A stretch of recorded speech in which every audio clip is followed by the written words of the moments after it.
हाय मंडळी, आज आपण बनवणार आहोत पालक आलू पकोडे. हो तेच, जे खाल्ले की मौसम पण खुश आणि घरचे पण खुश. साहित्य खूप सोपं आहे.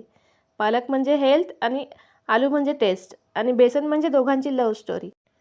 पहिल्यांदा पालक चिरायचा, नंतर बटाटा खिसायचा. पण खिसताना नवऱ्याचा राग काढायचा नाही बरं का. पालक चिरल्यानंतर आपण त्याच्यामध्ये टाकणार आहोत बटाटा, खिसलेला बटाटा. मग थोडंसं तांदळाचं पीठ 2 चमचे टाकायचं. त्यानंतर बेसन टाकायचं 4 चमचे. मग त्याच्यानंतर आपण टाकणार आहोत त्याच्यामध्ये हळद, मग थोडंसं तिखट. आता ओवा हातावर घासून टाकायचा. त्यानंतर त्याच्यामध्ये थोडंसं सोडा, मिरची छान बारीक चिरून घ्यायची, मिरची पण टाकायची. मग त्यानंतर मीठ टाकायचं. पाणी मात्र थोडं थोडं टाकणार आहोत आपण. थोडीशी कोथिंबीर टाकायची.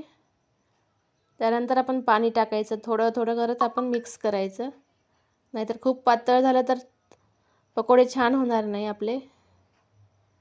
मिक्स करायचं छान. त्यानंतर आपण त्याला कढईमध्ये तळून घेणार आहोत. त्यासाठी तेल ठेवायचं कढईमध्ये. तेल गरम झाल्यानंतर आपण छोटे छोटे बॉल करून तेलामध्ये सोडायचे. छान सोनेरी रंगावर तळून घ्यायचे. बघा किती छान झालेत आपले पालक आलू पकोडे. आपली डिश पण तयार झालेली आहे सॉस टाकून. त्यामध्ये आपण काढून घेणार आहोत पालक आलू पकोडे. किती छान कुरकुरीत झाले नाही. अशा छान छान रेसिपीसाठी लाईक करा, शेअर करा, फॉलो करा आणि सबस्क्राईब देखील करा. बाय.